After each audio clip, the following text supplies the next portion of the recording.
갈렙을 아는 사람들은 되게 갈렙의 삶에서 큰 감동과 도전을 받죠.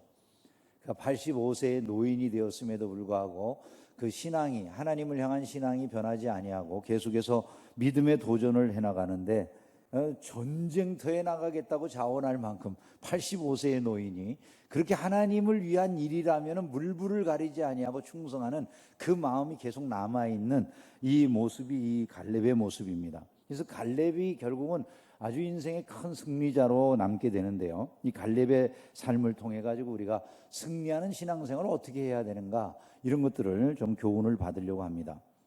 먼저 이 갈렙의 신앙생활을 보면 갈렙은 성실하고 충성된 신앙인이었던 것을 우리가 알 수가 있습니다. 내 나이 40세에 여호와의 종 모세가 가데스바네아에서 나를 보내어 이 땅을 정탐하게 하였으므로, 같이 읽어볼까요? 내가 성실한 마음으로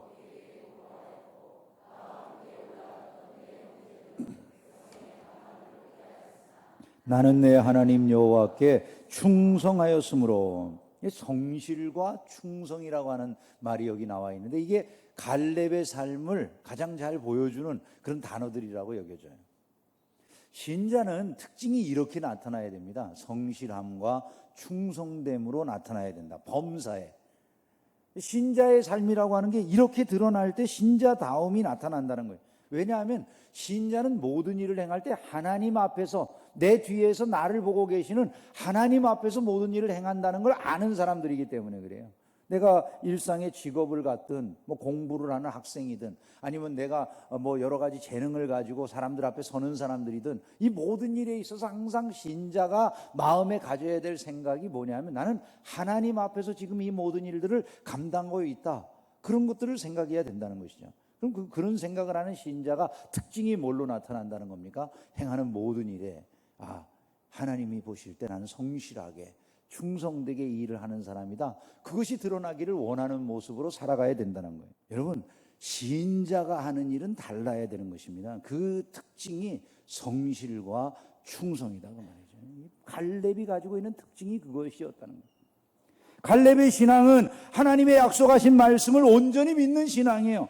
그날에 모세가 맹세하여 이르되 내가 내 하나님 여호와께 충성하였은즉 내 발로 밟는 땅은 영원히 너와 내 자손의 기업이 되리라 하였나이다. 같이 읽어봅시다. 이제 보소서, 여호와께서 이 말씀을 모세에게 이르신 때로부터 이스라엘이 광야에서 방황한 이 45년 동안을 여호와께서 말씀하신 대로 나를 생존하게 하셨나이다. 갈렙은 지금까지 자기가 살고 있는 게 하나님의 약속의 말씀 때문이다, 이렇게 고백하고 있는 거예요. 내가 지금까지 건강한 것도, 이 자리에 있는 것도 하나님의 말씀의 약속이 내게 그렇게 주어져 있기 때문입니다, 이런 고백을 해요. 갈렙은 위대한 신앙인으로 오늘까지 우리에게까지 이름을 남기고 있어요. 여러분 한번 생각해 보셨습니까? 갈렙이 과연 그렇게 위대한 삶을 살기로 원래부터 되어 있었던 사람일까?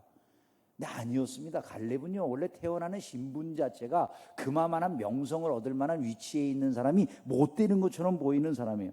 그가 어떤 사람이라고 말을 했냐면, 오늘 말씀해 보면 그니스 사람 여분네 아들이라 이렇게 되어 있어요. 그니스 사람이라고 하는 이 말 속에 담긴 뜻은 그겁니다. 이 그니스 사람은 에서의 장자인 엘리바스의 형통을 따라온, 그 혈통을 따라온 그 집안 사람이라는 거예요. 원래 정통의 야곱의 집안 사람이 아니라 에서의 집안의 혈통을 타고 온 사람이 어찌어찌 해가지고 이스라엘 백성 중에 들어왔는데, 문제는 이 사람의 혈통에 대해서 지금 이 성경에 정확하게 기록해 놓은 걸 보면 당대인들이 그의 혈통에 대해 알고 있다는 겁니까? 모르고 있다는 겁니까? 알고 있다는 거예요. 사람들이 그의 출신이나 신분을 다 알아요. 그런데 우리 정통 출신이 아니에요. 그럼 어떻게 될까요? 사람들에게 그 자리에서 높이 여김을 받는 게 쉽습니까? 넘어야 될 산이 많았다는 거예요. 근데 갈렙은 그런 여러 가지 삶의 장애로 여기지 않아요. 아니, 오히려 이스라엘 이 본래의 혈통을 타고난 사람들보다 더 믿음의 삶을 살아요. 이스라엘의 모든 정탐꾼들이 다 땅을 보고 온 다음에 하나님의 말씀과 반하는 그런 보고를 할 때에도 그는 하나님의 말씀 안에서 철저하게 저 땅은 우리에게 주신 하나님의 약속의 땅이야, 저들은 우리 밥이야. 여러분, 이런 말을 하면서 오히려 더 당당하게 하나님의 말씀을 주장하던 사람이라는 거예요. 결국 자신이 안고 있는 모든 핸디캡을 넘어서서 위대한 삶의 역사를 이루어냈음을 믿으시기를 주님의 이름으로 축원합니다. 성도의 삶에서 이런 말들을 많이 들어요. 목사님, 나는 돈도 없고요, 백도 없고요, 혼자 잘난 것도 없어서요, 할 수 있는 일이 많지 않아요. 그럴 수 있습니다, 여러분. 근데 여러분, 먼저 그것을 바라보기 전에 성도는 하나님을 바라보고 말씀의 약속을 바라봐야 되는 줄로 믿습니다. 성도가 말씀의 약속을 바라보지 않으면서 뭘 의지할 게 있겠느냐 그 말. 하나님의 약속의 말씀이 무엇인가? 이 땅을 주리라고 약속하신 그 하나님의 약속이 내게 이루어진다. 지금 주변에 일어나고 있는 모든 일들, 심지어 나의 건강 하나까지도 하나님의 약속의 성취다. 이런 믿음으로 삶을 살아요. 그 삶에 하나님의 은총이 주어지고 승리하는 기적의 역사가 일어났더라. 이것을 우리가 기억해야 되는 것이죠. 갈렙은 또한 하나님을 크게 보는 신앙이었음을 우리가 보게 됩니다.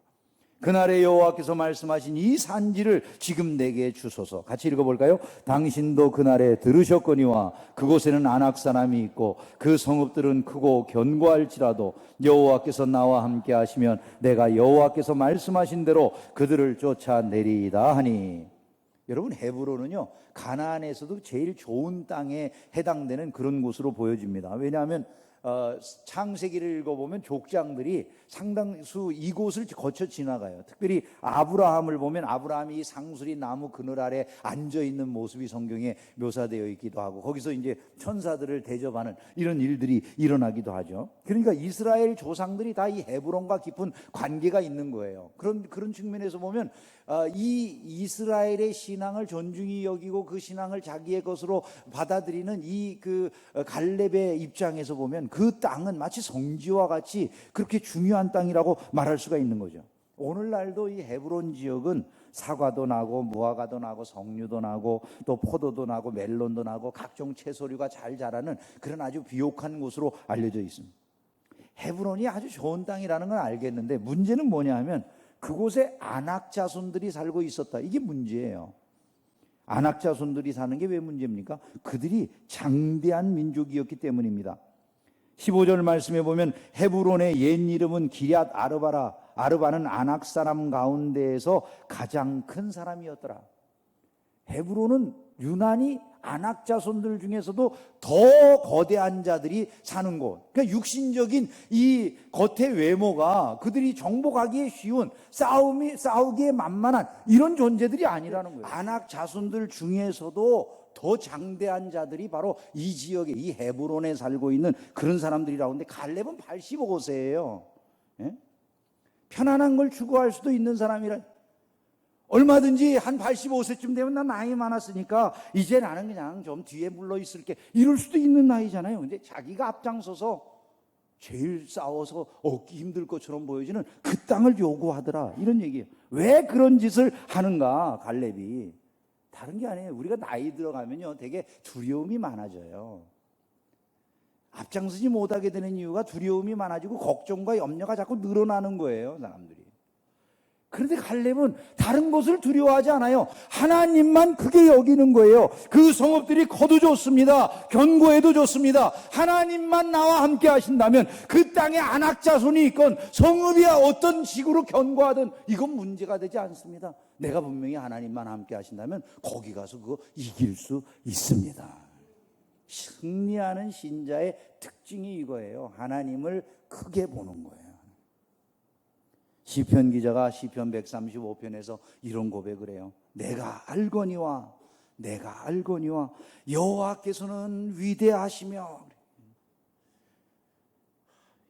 이럴 때 아멘이 있어야 되는데, 우리 주는 모든 신들보다 위대하시도다. 위대하시. 여러분, 이게 기가 막힌 고백이에요. 성도가 두려움 없이 살려면요 이게 있어야 돼요. 이 고백이 진짜 고백이 되면 두려움이 물러가요. 여호와는 위대하시다. 신자가 말이죠, 이 고백을 늘 해야 돼요. 하나님은 정말 위대하세요. 하나님이 제일 높으세요. 지존하신 하나님이세요. 하나님, 만물 위에 하나님이 가장 뛰어나세요. 이런 고백을 계속 해야 돼요. 근데 그 입술의 고백이 진짜 고백이 되면 두려움이 떠나가는 거예요. 저는 저와 여러분들이 이런 고백을 할 수 있기를 주님의 이름으로 축원합니다. 갈렙은 하나님의 약속 안에서 미래를 계획하는 신앙인이었어요. 자기가 나아가야 될 인생의 방향, 지난 모든 과거 속에서 하나님이 약속을 이루어 오셨다는 것을 그가 분명히 믿기 때문에 이제 그 약속을 근거로 이 땅을 정복하는 일에, 가장 좋은 땅을 정복하는 일에 내가 앞장서겠습니다, 이런 말을 그가 하고 있는 거예요. 자기의 미래를 계획하는데 이미 지나온 모든 세계 속에서 약속의 말씀이 이루어졌으니까 그 약속을 근거로 미래를 계획하겠다, 이것이 이 갈렙의 생각이라는 거예요. 여러분, 이 세상의 모든 것이 다 변하지 않습니까? 안 변하는 게 뭐가 있습니까? 아니, 나라와 나라 사이의 조약들도 막 깨지고 변하는 그런 시대를 우리가 보고 있습니다. 모든 것들이 다 흔들리고 다 모두 다 어지러워져지는 이런 세계를 보고 있어요. 한순간에 귀한 조약들이 휴지 조각이 되는 이런 세대 한가운데서 무엇을 믿고 살아가겠습니까? 하지만 변하지 않는 게 있어요, 여러분. 하나님의 영원한 말씀은 변하지 않는 줄로 믿습니다. 여러분, 430년의 세월 동안 이스라엘이 노예 생활을 했는데 어느 날 자유를 얻어요. 그 자유를 얻는 이유가 무엇 때문이라고요? 아브라함과 약속한, 430년 전에 약속한 그 약속이 있기 때문이에요. 내 후손이 4대 만에 이 땅으로 돌아오리라. 하나님이 그 땅으로 이스라엘 백성들을 회복시키셨음을 믿으시기를 주님의 이름으로 축원합니다. 그리고 말도 안 되는 그 노예인 이스라엘에게 주시겠다고 약속한 땅들을 정말로 주시더라는 거예요. 이스라엘 백성들이 포로로 잡혀갑니다. 니네들이 포로로 바벨론에 잡혀가지만 70년 만에 돌아올 것이다. 이스라엘 백성들이 군대를 가지고 있지 않았습니다. 이스라엘 백성들이 스스로 자기네들이 회복되려고 어떤 군사 활동을 한 적이 없었습니다. 그러나 70년이 차니까 고레스라고 하는 이방왕이 이스라엘 백성들은 다 니네 나라에 돌아가서 니네 나라에서 예배드리라고 자유롭게 놓아주는 일들이 벌어지는 거예요. 하나님의 약속 때문에 이루어지는 일임을 믿으시기를 주님의 이름으로 축원합니다. 그럼 여러분은 여러분의 인생의 미래를 무엇을 기초로 해서 만들어가고 계신가요? 하나님의 약속이 기초가 되어야 된다는 것이죠. 갈렙의 삶이 우리에게 주는 여러 교훈들을 이제 몇 가지로 정리하면서 말씀을 맺겠습니다. 갈렙의 삶을 통해서 우리가 깨달아야 될 중요한 교훈, 저는 첫 번째로 이걸 말씀을 드리고 싶어요. 승리하는 삶이라고 하는 건 저절로 주어지는 것이 아니더라는 거예요. 승리하는 삶을 살기를 원한다면 그냥 가만히 있어도 되겠지, 이런 생각을 하면 안 된다는 것이죠. 약속의 말씀을 믿고 앞으로 나가는 자들이 승리하더라는 것입니다. 많은 성도들이 승리하는 삶은 원하는데 약속의 말씀대로 나가려고는 안 하는 거죠. 날 때부터 맹인인 사람에게 예수님이 눈에다가 진흙을 발라주셨어요. 실로암에 가서 씻으라. 그 맹인이 눈도 보이지 않는데 실로암까지 언제 가겠어요? 안 가면은 그 눈은 못 뜨는 것입니다. 불편하고 어렵지만 실로암까지 가서 씻으라 그러니까 누군가의 도움을 받아서는 어쨌든 실로암까지 가야 되는 거예요. 그리고 씻으라고 한 대로 씻어야 되는 거예요. 그가 가서 눈을 씻었을 때 눈을 뜬 줄로 믿습니다. 승리의 삶은요, 순종하는 데 있는 거예요. 우리는 장애물의 크기를 이야기하지만 장애물의 크기가 문제가 아니에요. 순종의 여부가 문제예요. 믿음의 크기가 문제예요. 예수님이 베드로에게 깊은 데로 가서 그물을 내리라 말씀하셨어요. 베드로가 말하면서 아니 내가 지금 밤이 새도록 수고했다고요. 예수님 목수잖아요. 뭘 아세요? 나는 이 호수 안에서 내 지금 모든 삶을 다 살아왔어요. 어제도 제가 밤새 나가서 물고기 잡으려고 여기저기 지금 이곳에서 내가 아는 포인트마다 그물 안 내려본 데 없어요. 모르시는 말씀하시네요. 오늘은 안 잡히는 날이에요. 안 나가면 못 잡는 거예요. 근데 말씀을 들었기 때문에 말씀에 의지해서 베드로가 뭐라고 말합니까? 선생님, 우리들이 밤이 새도록 수고하였으되 잡은 것이 많지만 잡은 것이 없지만 말씀에 의지해서 내가 그물을 내리리이다. 나가서 그물을 내리는 거예요. 한번 생각해 보세요. 여러분, 노련한 뱃사공 아니겠습니까? 그곳에 대해서 누구보다 잘 아는 지식이 있는 사람 아니겠어요? 아니, 밤새도록 수고도 해보지 않았습니까? 경험까지 쌓여 있잖아요. 아니, 나만큼 이걸 아는 사람 없는데 이럴 수 있는데 베드로가 그렇게 해가지고 뭘 얻었어요? 밤새 아무것도 못 잡았잖아요. 예수님의 말씀을 듣고 나가볼 만한데 그렇지 않는 사람들이 의외로 많다고 말해요. 살면서. 그래요. 내 지혜도 좋아요. 내 경험도 좋아요. 내가 가지고 있는 많은 능력도 좋아요. 그래서 그것으로 무엇을 얻었습니까? 잘 얻으셨습니까? 잘 됐습니다. 그런데 여러분, 그렇게 했는데 아무것도 안 잡혔다면 그 위에 무엇을 의지해야 됩니까? 하나님을 의지해야 되는 것이죠. 말씀을 의지해서 그물을 내려야 되는 거죠. 거기에 풍성한 결실이 있음을 믿으시기를 주님의 이름으로 축원합니다. 그물이 찢어지더라. 고기를 잡은 것이 힘이 많아 그물이 찢어지는지라. 사공들이 바울이 말을 해주니까 말을 안 들어요. 이번에 당신들 항해하면 큰 손해를 볼 거요. 어쩌면 생명까지 이를지도 몰라요. 하나님께서 어제 나에게 말씀해 주셨어요. 그러니까 가지 마시오. 얘기해 줍니다. 말씀이 안 들립니다. 바울을 호송하는 군인들이 그 말을 듣지 않습니다. 아니, 이번에 분명히 가면 큰 손해를 볼 거예요. 하지 마세요. 하지만 그 말을 듣지 않아요. 자기네들의 경험을 확신해요. 계절의 변화에 대한 자기네들의 지식을 자기네들이 늘어놓아요. 항해 기술을 믿어요. 그러나 유라굴로를 피하지 못하는 거예요. 하나님의 은혜가 보호해 주지 않으면 자기 인생의 능력만으로 살아가지를 못하는 거죠. 갈렙처럼 말씀을 붙잡는 신자들이 되기를 주님의 이름으로 축원합니다. 하나님이 원하시는 삶을 우리가 살아가기로 작심해야 되는 거예요. 두 번째, 우리가 깨달아야 될 중요한 교훈은요, 승리하는 삶이라고 하는 게 날마다 하나님을 최고로 높이는 삶에서 비롯되더라는 거예요. 승리를 원하면은 아침부터 매일매일 하나님을 높이세요. 자꾸. 주는 나의 하나님이시라 내가 주께 감사하리이다. 주는 나의 하나님이시라 내가 주를 높이리이다. 시편 기자의 고백이에요. 이사야 선지자도 내가 주를 높이고 주의 이름을 찬송하오리니 이렇게 고백을 해요. 하나님의 이름을 자꾸 높이려고 해야 돼요. 여러분, 신자가 하나님의 이름을 아침부터 자꾸 높여야 돼요. 하나님의 이름을 높일 때 하나님이 그를 높여주세요. 그를 승리하도록 이끌어주세요. 그게 아주 극명하게 나타나는 것이 사무엘하 7장과 8장이에요. 사무엘하 7장 22절에 보면 다윗이 이런 고백을 해요. 주 여호와여, 주는 위대하시니. 그렇게 고백해요. 하나님을 위대하시다고, 하나님 크신 분이세요. 그렇게 다윗이 노래해요. 주와 같은 이는 아무도 없습니다. 이게 다윗의 노래예요. 아니, 다윗이 그렇게 하나님을 높이니까 하나님 기뻐하지 않으시겠어요? 다윗은 사무엘하 7장 26절에 보니까 사람이 영원히 주의 이름을 크게 높여 이르기를 만군의 여호와는 이스라엘의 하나님이라 하게 하옵시며 주의 종 다윗의 집이 주 앞에 견고하게 하옵소서. 이렇게 하나님 앞에 기도를 해요. 크신 하나님, 그 하나님을 크게 높여 이르기를. 저는 여러분들이 집에 다 이 구절을 써놨으면 좋겠어요.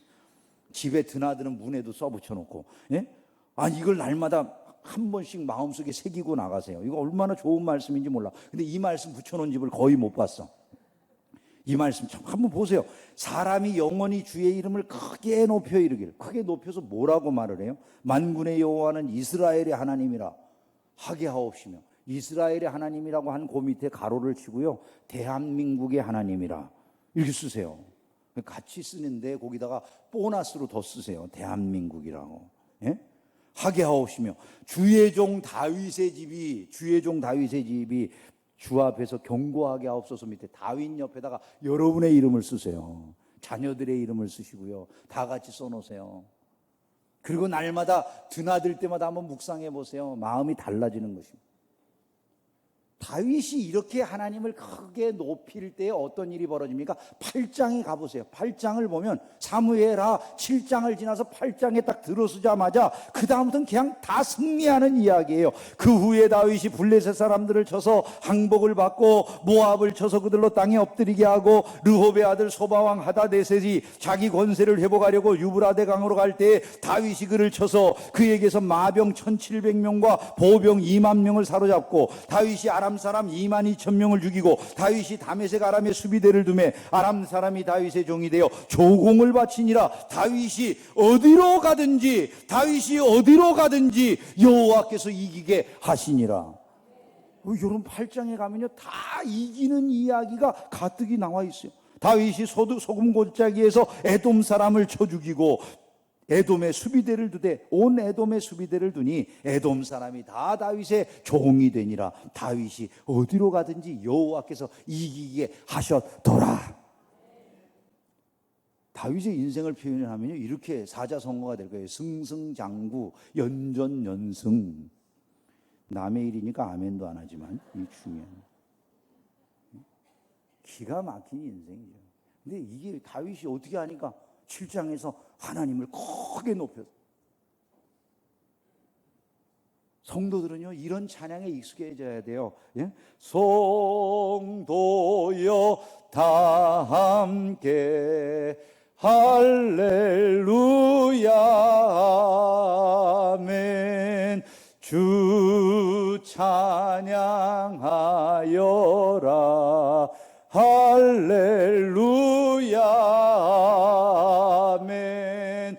주 보좌 앞에서 택하신 은혜를 다 찬양하여라 할렐루야 아멘. 우리 교회 찬양 주보를 보면 찬양이 처음 시작할 때는 무조건 100장 안에 찬양들이 많죠, 그죠? 왜 주보에다가 주로 처음 부를 때 100장 안쪽에 찬양만 써놓는지 아세요? 그게 다 거의 다 하나님께 영광 돌리는 영광송들이 중심이 되기 때문이에요. 처음에 신앙생활 해가지고 찬양을 부를 때는 뭐 우리의 아픔이나 괴로움이나 이런 걸 말씀드리는 찬양을 많이 부르게 돼요, 사람들이. 근데 신앙생활을 하면 할수록 점점 늘어나게 되는 게 하나님께 영광 돌리는 노래가 최고의 노래다, 이걸 알게 되는 거예요. 아침에 일어나자마자, 눈 뜨자마자 주님을 노래하세요. 일어나면 계속 죽겠네. 또 출근해야 되나. 오늘도 해필이면 날이 밝았어. 이놈의 지랄 같은 날. 이 사람이 은혜가 안 돼요. 그러니까 힘이 날 수가 없어요. 힘이 날 수가 없어요. 일어나면 바로 하나님이 나의 왕이십니다. 하나님이 나의 주가 되십니다. 하나님 나에게 최고의 하나님이세요. 하나님이 나를 통치하십니다. 이러고 일어나세요. 자꾸 그러려고 노력을 하세요. 안 돼도요. 놀라운 건 삶이 달라지는 거예요. 달라져요. 한 가지만 더 말씀드릴게요. 승리하는 삶은요, 미래를 향해 도전적으로 나아가는 자들에게 주어진다는 거예요. 갈렙이 헤브론을 구하잖아요. 이건 엄청난 도전이잖아요. 85세 먹은 노인이 산지를 향해, 그 어렵고 정복하기 힘든 곳을 일부러 향해서 도전해요. 그가 왜 그렇습니까? 여러분, 최고에 도전하지 않으면서 최고를 원하는 건 욕심이에요. 최고를 원하면 최고에 도전해야 돼요. 아니, 도전하지 않는데 뭐가 있어요? 하나님을 그만큼 크게 여긴다면 그분을 믿고 도전하는 거예요. 폴 크루그먼이라고 하는 사람이 불황의 경제학이라고 하는 책에 세 가지, 성공하려면 세 가지 꼭 조건이 있어야 된대. 첫째 조건이 모험 정신과 개척 정신이 있어야 된다. 둘째 조건이 미래지향적인 사고가 있어야 된다. 셋째 조건이 자기에게 주어진 능력을 최대한 활용해서 노력하는 이 노력이 있어야 된다. 근데 그거 저는 한마디로 이렇게 말하고 싶어요. 결국은 도전 정신을 가지라는 거예요. 여러분들의 미래를 여시기를 원하십니까? 믿음으로 도전해야 되는 것입니다. 특별히 여러분, 이거를 여러분에게 말씀을 드리고 싶어요. 무엇보다도 하나님의 말씀 안에서 하나님이 원하시는 방식으로 내 삶을 변혁해야 되겠다, 이 일에 도전해야 돼요. 그게 뭐냐면 이런 거죠. 불평과 원망을 벗어나지 못하는 삶을 감사의 삶으로 바꾸는 일에 도전하는 거예요. 의심과 불신에 갇힌 삶을 확신과 믿음의 삶으로 변화시키는 일에 도전하는 거예요. 육신의 정욕과 안목의 정욕과 이생의 자랑에 매인 삶을 하나님의 나라를 추구하는 삶으로 변화시키는 일에 도전하는 거예요. 세상과 적당히 타협하고 주의 백성의 특징을 잃어버린 삶을 구별된 삶, 거룩한 삶으로 그렇게 새롭게 만드는 일에 도전하는 거예요. 온갖 탐심이나 이기적 욕망에 갇힌 삶을 사랑과 이해와 평화가 넘치는 삶으로 새롭게 해야 되겠다, 이 일에 도전하는 거예요. 그런데 놀라운 게 그런 일에 도전하다 보면 인생이 바뀌는 거예요. 주변 사람들에게 손가락질 받던 삶이 칭송과 존경을 받는 삶으로 변할 줄로 믿습니다. 외면받던 삶이 중심에 서는 삶으로, 하나님의 영광을 가리던 삶이 영광을 드러내는 삶으로, 낮고 천하게 여김받던 삶이 존귀하게 여김을 받는 삶으로, 열등감과 패배감으로 가득 차 있던 삶이 사람들 앞에 승리자의 기쁨을 충만하게 누리는 삶으로 변하는 기적이 일어나게 된다는 거죠. 저는 여러분에게 도전하기를 원합니다. 갈렙과 같은 신앙을 배우기를 주의 이름으로 축원합니다. 헤브론이 그니스 사람 여분네의 아들 갈렙의 기업이 되어 오늘까지 이르렀으니 이는 그가 이스라엘의 하나님 여호와를 온전히 쫓았습니다. 이 말씀이 저와 여러분에게 도전이 되는 말씀이 되기를 주의 이름으로 축원합니다. 기도하겠습니다.